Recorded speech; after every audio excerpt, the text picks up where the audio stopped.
Greetings, ladies and gentlemen. You're welcome once again to Energy Hub Network. Remember, we are the number one stop if you're looking for anything that has to do with energy transition, energy trends too, oil and gas, marketplace, business opportunities in the global energy sector. This is where you need to come to energyofenergy.com.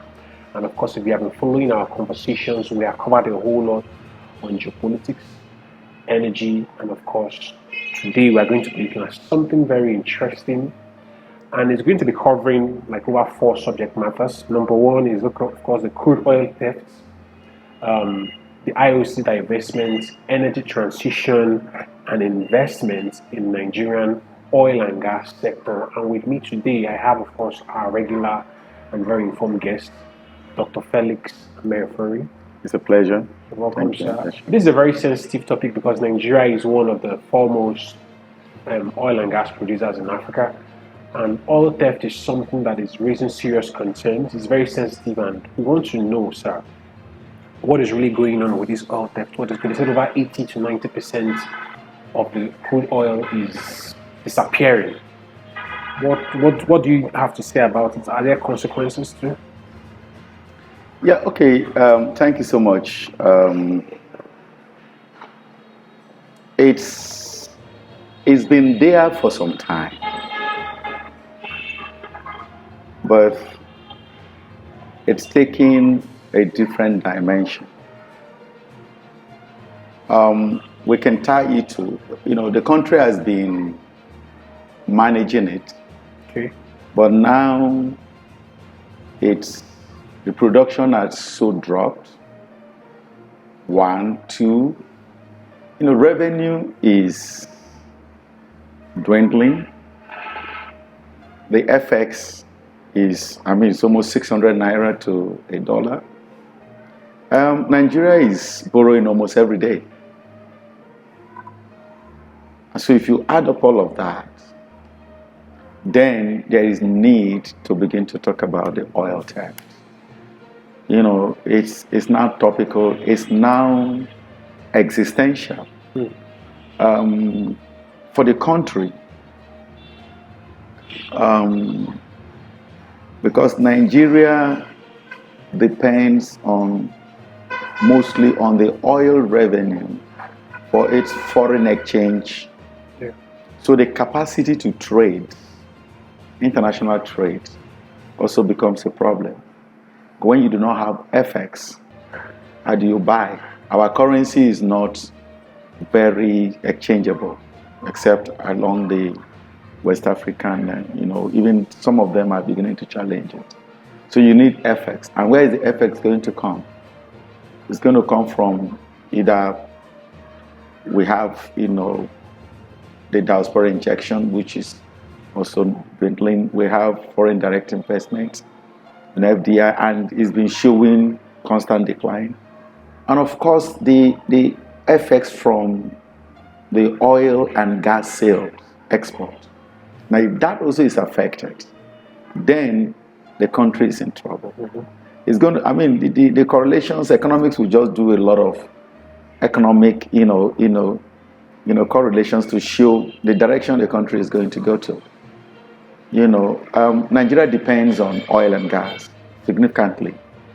Total exports, regardless of all the GDP number that we see and all that, total export is mostly hydrocarbon. It's mostly hydrocarbon. And that is why the total FX into the country is mostly from hydrocarbon. So now it's becoming a threat to the existence of the country. Oil theft has always been there, but not at this scale. The scale is getting out of shape. There are a lot of reasons. But from my perspective, I may not easily subscribe to 90% theft.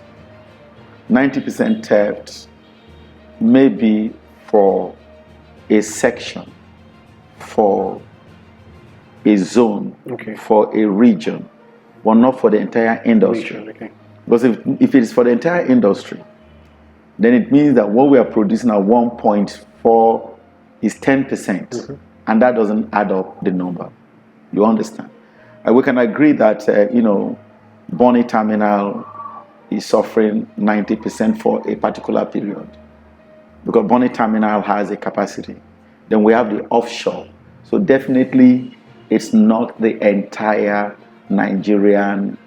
I had wished that people break it into, we are suffering this percentage in Bonny Terminal, we are suffering this percentage from Brass Terminal, from Kwaibo, from NCTL, Nebe Creek, from you understand? So that makes, and this is also one of the challenges with the Nigerian oil equation. It's opaque. It's not very clear total volume, especially total volume produced, hydrocarbon accounting, and total volume stolen. And so it's okay to say 90%, but those people who are actual operatives will know that it's not 90%. It's 90% through a section and not the entire production. But be that as it may, it's affecting. Nigeria had a vision, a plan, ever since for a long time, to make 4 million barrels of oil per day. We have reserves of almost 37 billion barrels, and still exploration efforts with targets of getting to 50 billion barrels. And then also depending on using that resource, that proceeds, to fund its development, pay its debts, and then partake in the energy transition to renewable. Because you need a structure to be able to go to renewable. Renewable cannot just come this way. For countries like Nigeria, unlike the developed economies that have matured their system, it's easy for even them. They are struggling with how much more Nigeria that is still dragging. Crude oil theft was a small an incident in the past. You understand? An incident in the past. But now, for some time, it has escalated to an economy. There are reports of the crude oil theft economy. A friend of mine, once said to me, he said, Felix, that the GDP per capita of the crude oil theft is about $30,000 per capita, which is a developed economy. You understand? You understand? Once you have $30,000 per capita, and that is the economy of the crude theft, it's far beyond our $2,000 dollar per capita for Nigeria as a country, and overall per capita for Africa.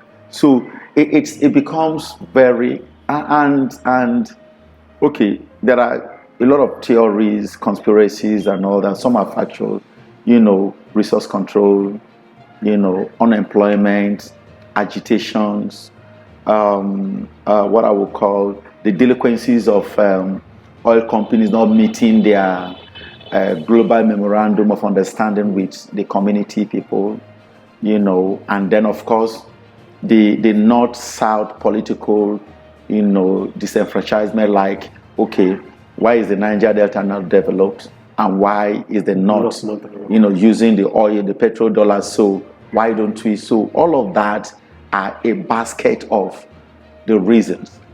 Now, the Niger Delta is a special region. There have been a lot of studies in the past to focus on how to develop. The federal government is aware of it. The state government is aware of it. So, it is now very critical because Nigeria cannot increase our production to our 4 million barrels because they cannot even make 2.5. Our peak has been about 2.5 million barrels. You understand? If you compare Nigeria to other countries, we're going down below our peak while others have moved off. You understand? So it's now something that everybody needs to ask. Who are the people doing the oil theft? It's an economy now, and I can tell you, once an economy, it's also a government. And when you say government, it has it want to exercise some sovereignty. So there is a government within the Nigerian government that is creating this fraud economy, and that is frustrating the global Nigerian economy and the Nigerian state. So yes, there is crude oil theft. But the question is, Do we know where they are stolen? Do we know the technology they are? Before we see all kinds of, boats, drums. No. Those drums don't steal thousands of barrels. Those small drums, those small boats don't steal 400,000 barrels a day. So something very underground, but supported by the ecosystem. And when I mean the ecosystem, there is a microsystem within Nigeria, and there is the because who is buying that oil is part of the system. Where is the money passing through is part of the system. How is the flow of that money is part of the system. So it's a big economy. And let me also, probably add that oil theft is a global trade. Of course. It runs side by side with the legitimate trade. It's unfortunately, some of recently the UN just put a report together on global oil theft. And some of their comments, they said the problem with the Nigerian is that unfortunately, the statistics is very poor. Every little question, there is no answer. Where are they stealing it? Who is stealing it? How can they take out that volume out of Nigerian waters? Is there an underground pipeline in the ocean that goes to somewhere? But it's going to be on a vessel. What kind of vessel moves it from the creek to the, what they call the mother vessel, the bigger tank, ship to ship? And who, with all the waters, the Gulf of Guinea, the Nigerian Navy, the Army, the JTF, how can that still take place? We'll stop here.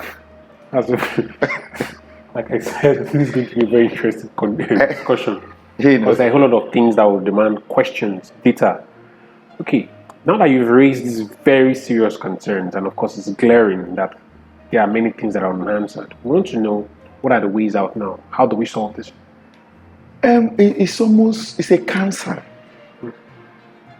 You know how cancer cells grow. And unfortunately, the Nigerian, look, Wike, the governor of Rivers State, came out and openly accused the security forces for abetting this. And I had wished that the security forces come out also to say, Wike, sorry, with every sense of respect, you are an executive governor in a democratic society. We cannot banter with you, but with every sense of respect, we don't think you are correct, sir. But I have not seen that rebuttal on what Wike said. Why are they quiet? Why are they quiet? Because we're supposed to have the Joint Task Force, the JTF, which is a combination of all the services, security services in the country, to secure all of these, predominantly on the onshore and in the swamp. Actually, the offshore is not, but in the onshore and in the swamp. I mean, we have, and the challenge is this: the oil companies actually pay a lot of money to these security forces to man their facilities, pipeline surveillance, and all of that. Yet it's still unabated. Nigeria is losing so much. But the unfortunate thing is this: there has been no consensus on what we are losing. And that is also one of the things that the oil bunkerers and thieves are relying on. Nobody knows what we are doing. Everybody is guessing. It's just like a thief goes to the bank, steals $1 million, the bank manager steals $3 million, and somebody steals another 5, come out in the public, say we have $10 million stolen. The thief said I only took $1 million. Hey guys, wait. I won't be surprised if you ask the oil bunkers how much they say probably we're taking only 50,000 barrels. You guys are reporting 400. I'm not sure we do that. So there is a whole lot of things that the government, honestly, to tell you the truth, the global oil trade is quite, it's quite documented. Every country have its own fingerprint. Every crude is identifiable. And so if you are saying there is a 300,000, 400,000 barrel per day crude theft, which means, do you understand it? How many countries globally are producing 300,000 barrels? That is their economy. That is why it's an economy. So if somebody is stealing 300,000 barrels a day, multiply that by 30. That's almost 9 million. 9 million barrels a month. Multiply that by 100. No. Those are staggering numbers. Multiply that by, now the question is this: 9 million barrels, what? A month. Most of those tankers that you see, they carry, 480, 980, 1 million VLCC. None of them carry one tanker carry 9 million barrels around here. So how many tankers move in a month that carry 9 million barrels out of Nigerian waters? So those are the kind of things you want to ask. How can they move 9 million barrels out of Nigeria? Through what method? Now that means that there is going to be a lot of involvement. The NNPC, the marine people, you understand, the Navy, the customs, the terminal operators, everybody has to be involved. And then now, in whose account is this money going into globally? It's a long deal. Because if you declare it as an illicit trade, then that money must be toxic money. So where is it moving? I'm sure they are not trading with cryptocurrency yet. They are trading with dollar. So where is that dollar moving? Where is the flow of that fund? Somebody is aware. It's a global SWIFT system. It's not a black box. People know how funds are moving. So if that is moving from Nigeria every month, who are responsible? That's why it's an economy. So for me, stopping it, fortunately, the Buhari government have signed the PIA. In the PIA, we have the host community fund. Some of us, the host community fund is similar to what I have operated as an MD. That is almost like the model that we operated in my former company. So it's very much familiar with I've gone through it, and I just hope that they'll be able to implement it. It has to come in place. But more importantly, is to define it as a sabotaged economy. The UN call it a moral economy. That is, they try to get the people, the sympathy of the community. They try to tell them, we are doing it for you. This is your right, because they are carrying the money to the wrong place. So this economy, but the irony of it is this: if that is true, why hasn't those communities evolved? Why hasn't those communities developed? Why hasn't it moved forward? So it's not really a moral economy. It's a fraud economy. It's a criminal economy. Because it's not impacting on the development of the environment, regardless. Why you are not going to support it? If there is an evidence of,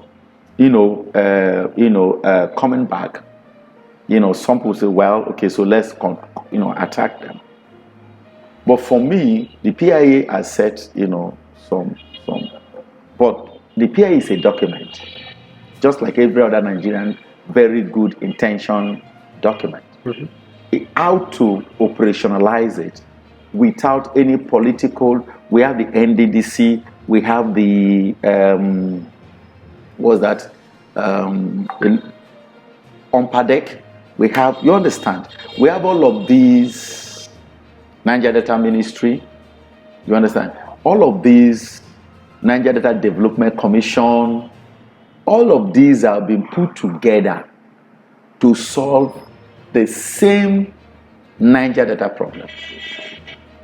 So it's not say because it's an act. All of them are act. NDDC is an act. So how would we make the PIA Community Host Act to be different in terms of implementation? Why did UNPADEC fail? Why did all of that fail? Why have they not really bridged the development gap, the employment gap, the growth gap? You understand? The infrastructure gap, the educational gap, the technology gap. Will the PIA regulation do anything different? So those are the things for me. So where is the answer? The answer is, well, there's an act. And, the minister and the DPR have already put, the act into the regulations and working with the operators in the private sector to see how, but more importantly, I would subscribe that, find out why UNPADEC failed. Why did UNPADEC fail? Why did the Niger Delta Development Commission didn't achieve its purpose? Why did NDDC, it has been there collecting money, why hasn't it worked? And why should this one work? You understand? We need to do, we need to just be we're educated people. So we need to, it doesn't have to be emotional, sentimental, political, because the country is in there. I'll tell you, the consequences are much. Because number one, investors, already the Nigeria has been one of the, in terms of unit operating costs, is one of the highest globally. So everybody wants to put his money where his return on investment is seamless. Yeah. So why oil is 48, oil is selling at 100, and you want to produce at 30, 40, while in another region, you can produce at 15. And NPC said, let Nigeria produce at 10. It's completely not feasible. Because this massive, assault will not allow it to happen. It will not allow it to happen. So how do you get investors in? How do you get people to inject money, to explore, to produce, and to export? When if in some areas you produce 1,000 barrels and you are getting 600, some you are getting 300, some you get 800, some you get 200. The economics are skewed. You can't run that, in the petroleum economy. You can now, anyone that want to run an economics for the Niger Delta oil and gas investment have to factor in crude theft as one of the variables. So where is the answer? For me, the answer is finding out first, how do we get the Niger Delta communities to police their own environment? Because all these things are happening in their creeks. You have fishermen who see them. You have farmers who see them. You understand? So this is where, for me, the crude theft is not only stealing the oil, it also has environmental effect, pollutions. So it's impacting the economy of the Niger Delta area. The fishes are polluted, the farmland is polluted, the environment, all these illegal refineries, soot, fog, black, you are going to have, there have been series of reports. That's also one of the energy transitions, worry, pollution that kill thousands of people. So if you put the economic impact of crude theft, it's not only on the revenue in the pocket of the federal government, but the economy and existential, of the Niger Delta people. There have been a lot of studies where women miscarriages increases, roofs are, all of these are all part of the pollution. If you see some of the sites, the whole place is like glacier, covered with oil. How will they survive? They can't. If you throw net, which is the primary economy of the people, the net comes out with oil. The fishes are, and when you eat those fishes, they'll become carcinogenous. Everybody. So those are the bigger picture that you can sell to the Niger Delta people. Let's partner with you. The federal government needs to partner with the Niger Delta people. The Niger Delta people have to come alive in solving this problem, because those big tankers, oil tankers, are not in the creek. They are way off. So anyone that is moving it in a small tanker have to pass through the Niger Delta creeks. And if you make everybody part of the security system, incentivize, sit them on the table and say, guys, listen, everything that happened at your doorstep. Okay, we've made all mistakes. We never saw it this way, but you know what? We want all of you to become army. Like in Israel, everybody is an army. You understand? I was just reading recently. Everybody is an army. Conscript all the Niger Delta people into the army against the Crude theft. Because then everybody knows that everybody is a spy. Yeah. Create and let everybody know that every single Niger Delta man, woman, boy, girl is recruited for what? To report any incidents. Because these things are not done by spirits. Of course. They are not done by strangers. They are done by the people. And some of them are neighbors. Some of them are friends, are families. And some of them are working at a terminal. Some are working in the oil companies. Some are in the military. Some are everywhere. For me, the first solution is collaboration with the Niger Delta people. Let there be a discussions with the Niger Delta people. Let this crude theft be made known to everybody. Nigeria must accept that. It will come with a price. Oh wow, must we? So it's not about resource control. It's about survival. It's about survival of a country, of an economy. How much are you going to pay them? Peanut. Absolutely peanut. Compared to what they are stealing, peanut. Make everybody an army. Train them. Get every community to recommend people to you. You understand? Every single community must have somebody in the crude theft army, whatever name they want to call it. It's not about, because we've had too many acts and they haven't worked. So PIA to work, it has to have a new environment, because all others came, some are still there, and they have not worked. So how can PIA work? There have to be a different thinking. And this is, I believe Nigeria will have a lot of people who are thinkers. This is just my thinking. And I know if you bring a few people, you have a basket of thinking that can produce a single thought process that can heal. It's not, right now, it's not about sending military to, because I can tell you, why is Wike accusing, when the JTF started, we are all operators. The JTF were very serious until the JTF became part of the economy. And so the JTF started, some of them started escorting the tankers, escorting trucks. It's just a matter of time. Because some of these guys that you are asking to watch over these things, how much is their monthly salary? Correct. By the federal government? If you are paying a guy 45,000, 50,000 a month, and in a week he's getting 5 million naira, come on. He will say, well, definitely, I'm not a politician. Our National Assembly members are earning so fat. This is my National Assembly. It's a reorientation of the entire environment. But I think the solution is in the hand of the Niger Delta people. Collaboration with the federal government. Collaboration with the National Assembly.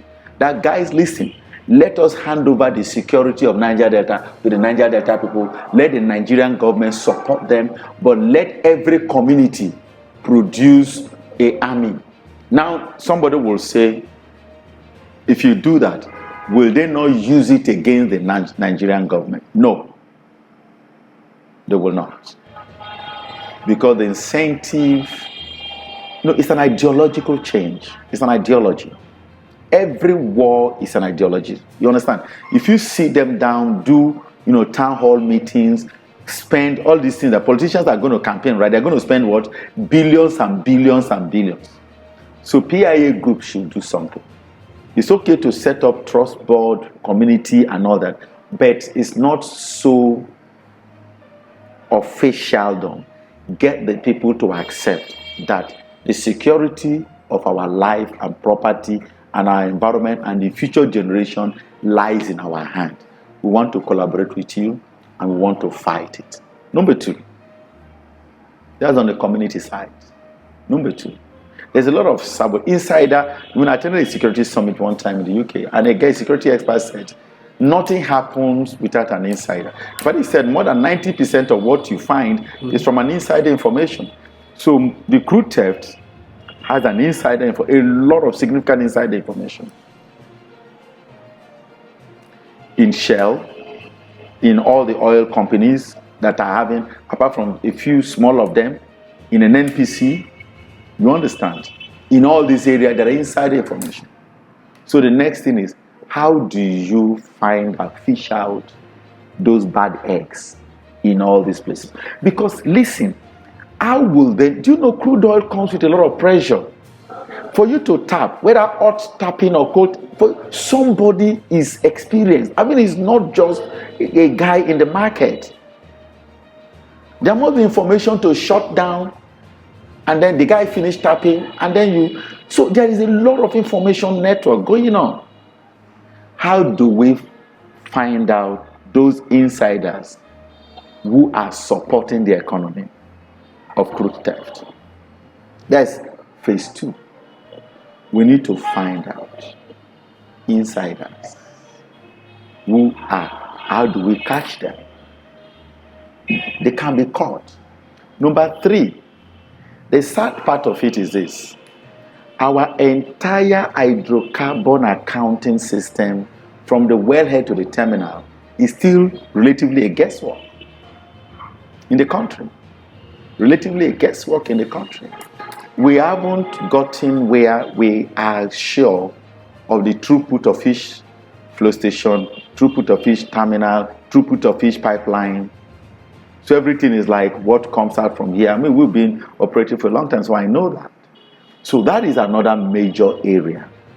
That's why 90, was challenging this 90% crude loss. That, look, guys, I'm not sure it is. You understand? So Nigeria must invest in technology for the sake of developing its hydrocarbon resources that it's relying on to pay its debt, relying on to generate effect, relying on to generate the baseline for its energy transition. We have to agree. Our measuring systems from the wellhead to the terminal, whether from the wellhead or storage tank to the refinery, you understand? There have been all kinds of things that are happening. So we can't keep denying the fact that the government itself haven't done so well in arresting the problem. We need to divide it this way. That's my thinking. Then the fourth one is to seek for international collaboration. This world, the UN report, there's a lot of, transaction across this West African coast. Mm-hmm. So a lot of the West African countries, in terms of even refined products, they're importing to Nigeria. Even the Minister of Petroleum, Minister of State have said he doesn't think that Nigeria is consuming 100 million liters a day. So where is the excess going? They are imported into Nigeria, subsidies that pay. Now the federal government have, gotten approval for another 4 trillion. You know what 4 trillion for subsidy? You understand? 4 trillion. You know what 4 trillion is? To subsidize. Now when you subsidize 4 trillion, all the petrol product you are subsidizing is not consumed by Nigeria to see the economic growth. Instead, it's exported out, it's stolen out, smuggled out to other areas. You understand? So these are all areas that the country needs to face. Why are we spending 4 trillion? Are we seeing the economic impact of the subsidy in this country. So why are we subsidizing if we're not even seeing the economic impact of the subsidy? When people subsidize, when subsidy is actually to enhance growth, that's one of the ways of optimizing productivity. Is there any productivity? Where all the indices of economics in this country, in the midst of these subsidies, are going down? Nigeria shouldn't be growing at 2-3% GDP. You understand? That is economy that are matured. We are still developing. We should be growing at 10. Why are you subsidizing when we're not growing? If you're subsidizing our manufacturing, industrialization, everything should be picking up, but you're subsidizing and things are still going down. So you need to ask yourself, who am I subsidizing? What sector am I subsidizing? Who is benefiting from my subsidy? That's number one. So you see, there is you have a lot to do. Now, finally, I said about collaboration with the international community. I mean, Nigeria needs to make this oil theft at international forum to seek for collaboration. Because these oil tankers don't disappear in Bermuda Triangle. There's someone buying them. Somebody is buying it, and they have more accounting structure than us. So all these tankers that are leaving Nigerian waters, right, they are ending in somebody's waters and berthing and discharging in somebody's refinery. So if we collaborate, and I think they have, but they need to make it more that, okay, look, guys, we are losing 300,000 barrels a day from Nigeria, and it translates to this. It's equivalent to so tankers. Can we check all the tankers from NNPC, verified tankers, right? And the non-verified tankers. And you probably find that even these ones that are stolen, some of them even be verified by the insiders of an NNPC. So those are the problem. The legitimate transaction and the illegitimate transaction may all be verified by two kind of the legitimate verifiers and the illegitimate verifiers within the same system. There's a lot of work to do. So for me, there is an answer. There is no problem that does not have an answer. But it requires a willingness on the part of everybody to say, let us kill that economy. Those of you who are benefiting from that economy, stop. If we catch you, regardless of who you are, we arrest you, we strip you, and then start showing examples that you are hungry with it. Otherwise, we can't really produce 2.5, 3 million barrels.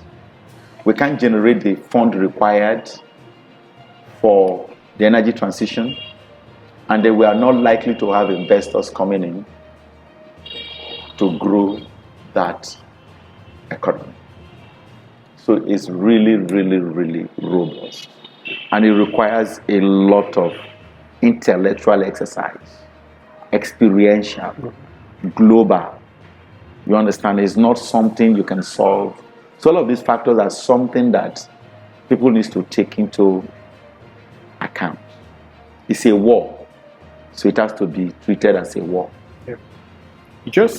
You mentioned a whole lot of things about, even if they are going to be uncovering a whole lot of things, it's going to take a whole lot of work. And I already see some gray areas, because I mean, it's coming out from somewhere and going somewhere. If we have investors think this way, I'm sure they will have a whole lot of reasonable doubts not to even come near this whole thing. Recently, we know the international oil companies already divested. Just another fancy term that they were leaving. Do you think it's connected to this oil theft? Do you think? Yeah, it's all politics. It's all politics. The answer is yes. I mean, there is no doubt about it, because they have money, and the IOCs are global companies, so they have access to other regions, oil regions. So they have a portfolio that they manage, and they are operating in jurisdictions that are, highly accountable, and so they need to know what is coming from Nigeria and what is coming from Tanzania and what is coming from Mexico, and what is coming from the North Sea, and what is coming, you understand? So they put all this in a basket. And if they see that you're putting more in Nigeria and getting less, it has to trigger, I mean, every investor, it's not a social investment. This is purely capitalist investment. Return on investment, you have to have good return. And so the answer is yes. It's not far-fetched. I mean, you can't keep putting something and you don't get the benefit. Not only that, you are being accused of also polluting the environment, because this facility belongs to you, whether on that joint venture or sole risk, whatever it is, and you have to spend. So you see, you are spending money. It's like burning the candle from both ends. It's like, you're trying to, build new infrastructure. They vandalize the new infrastructure. You have to go spend money to repair the infrastructure. Of course, there's a pollution that have come out of it. You have to spend money to clean the pollution, remediate, and even pay compensations to the environment. And that happens. And then in the meantime, the volume of product for you to sell to compensate you for all of this is reducing by the day. I mean, it's not magic. It's pure numbers. Pure numbers. And every investor will think twice. And that's why I'm moving to offshores and deep offshores, where they think there's a little bit of sanity. You understand? So the answer is yes. Yeah. And of course, demand at that level, these are global, companies, there is also pressure for them to comply with, energy transition, carbon zero, net zero emission and all that. So they have to divest. But I can tell you the Nigerian case is not necessarily because of energy transition, but because of frustration, and they may also probably be part of all of the problems. Okay. You understand? So they want to hand over to the indigenous companies to solve the problems. Do you even think these indigenous companies can even manage its profitability at least? Put it this way: the indigenous companies, of course, ITO, sadly runs the NCTL, and they're almost frustrated out of it. You understand? So what I'm saying is that we need to come home to really put a lot of solutions on the table, not gun and acts and regulations and all that. We need to put a people face to it and challenge the environment. But the sad part is that the indigenous companies are not financially, they don't have a bank outside. Yeah. They operate all in Nigeria. They don't have assets outside. They don't have any war chest anywhere. And the money they invest here, they borrow it outside. So it's going to even hit Nigeria the more, because the indigenous operators will not find it easy to get money to invest. Because they don't have money of their own. They have to pay back with interest, with all kinds of conditions. So they have to think outside of the box. Now that the IOCs are going, all the assets here and there will come to Nigerians, but Nigeria will pay dearly for it. Because the NOCs, the national companies, or some call them some of them that are like SEPLA that are becoming like NOC, international, national, growing, all that. They have to now say, guys, listen, we have to borrow money to grow our production. The money will come with so much risk because of the environmental risk, political risk, security risk, all kinds of risk. You understand? So it's going to be quite expensive, and we need to return the money to them. Unfortunately, there is crude theft that is not allowing us to return the money. Let us also pull our acts together to solve it. So it's a collective collaboration effort. No one man can solve the problem. And Nigeria will have to pay for it. Because that is why I'm asking that the Nigerian government needs to really look at it from an existential threat. Get everybody involved to police the environment. And let it be incentivized. And let them know that they are doing this because the environment is at risk, but more importantly because the environment will be enhanced. Okay. While Nigeria itself is still trying to, solve this issue, this whole crude whatever issue, we still have another thing, which means the nation needs to function, attract investments. Now we have the whole energy transition trend coming in and dictating new ways and new fashion of mining and exploring crude oil to standards. How does Nigeria now fund its own hydrocarbon resources? We need to start asking those kind of questions. How does it, with all these thefts that we mentioned, the divestment, do you think there is a way the nation can solve the issues of attracting investments?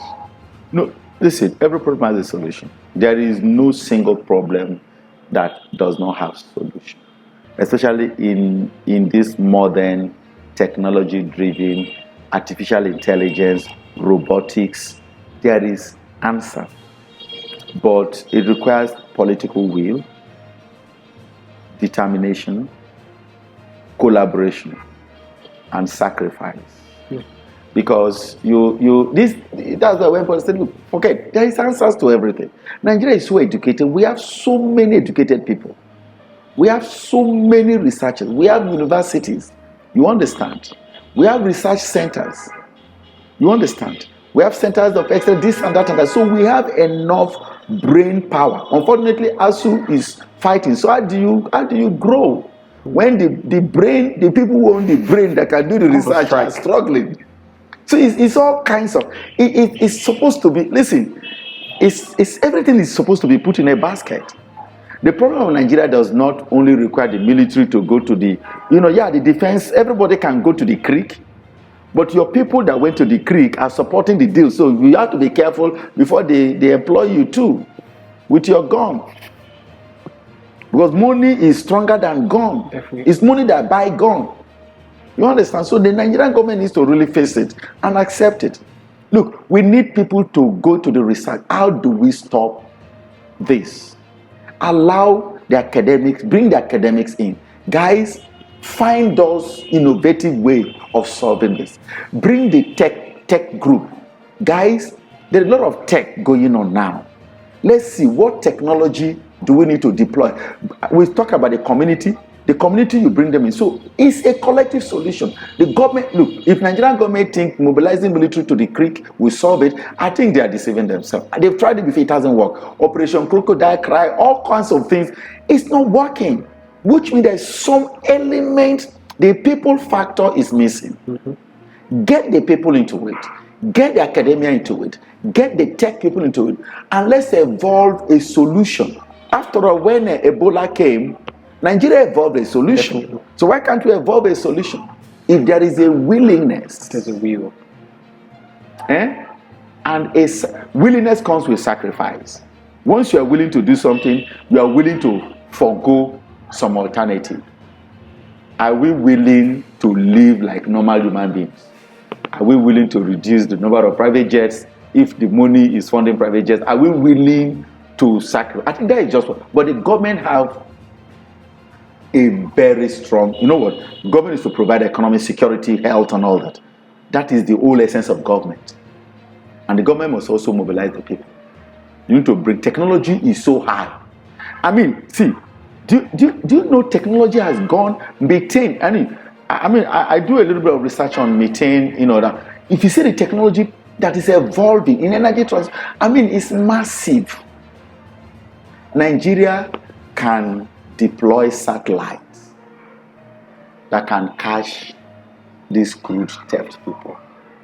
If satellite can get methane fumes, gas flare. If satellite can catch gas flare, why can't satellite catch oil tanker? Come on, don't do that. So you understand what I'm saying? Yeah. You just need to bring people and say, guys, listen, our country is in dire need of help.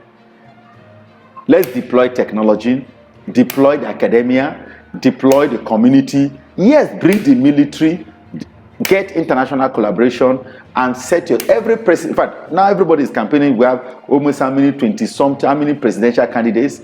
Which of them is talking about crude theft? Let's put all of them and say, look, come and let's discuss the economy of crude theft and a solution for it. Because you understand what I'm saying? This is the backbone of the country.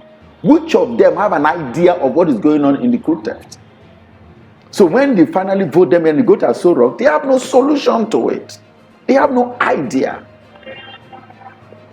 So listen, my thinking is this. It's a collective effort. There are people who are stealing. Those people are not ghosts. They are not spirits. They are not animals that live on the tree. They are living in each other's neighborhood. Mm-hmm. If you make everybody like the USSR, KGB, you catch all of them. But not only that, there is a lot of satellite power now. Nigeria needs to think about how do we deploy satellite imagery, you understand, to arrest crude theft, to look at tanker movements, and to be able to home in a tanker that is not an NPC loaded. Trust me, there's a solution. And we just need to agree that there is a solution. Definitely. Thank you very much for this loaded, insightful discussion. Ladies and gentlemen, you're also invited into the conversation. Please, you can also share in the comment section, what do you think is the best way to attract investments in Nigeria? How do we solve this crude oil theft? We would love to, have your contributions on this. Energy Hub TV remains that channel for you if you want to have full insights on everything that has to do with the global oil and gas opportunities and even the serious conversations that affect decision making at the industrial and even political level. Thank you very much, sir, for your insight.